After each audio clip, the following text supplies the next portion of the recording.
Hi everyone, I'm Natasha. I'm the National Sales Manager for Capsicum Culinary Studio.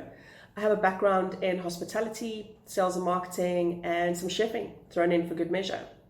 I know I, for one, am addicted to the cooking channels and all the cooking shows on TV. I'm loving the competitiveness. I get very, very emotional when I'm watching these guys. I have some really good banter with my mates as to who's going to win. I can't believe the judge said that. Did you see that terrible dish? So it's very, very interactive and it's super exciting to watch.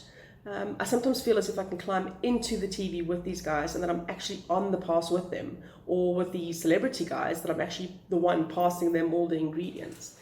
And anyone can do this. You too can be that chef in that kitchen.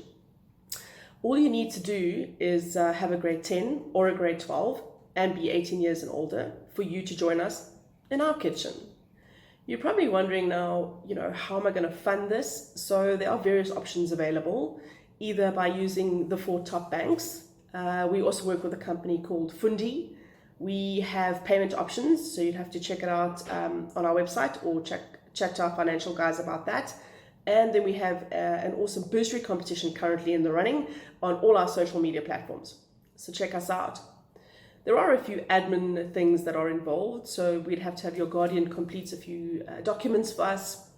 If you're an international student, you would have to have your passport, and then just to make sure that you can actually study in South Africa at one of our campuses around the country. So for me, it's super simple. Let your culinary journey begin.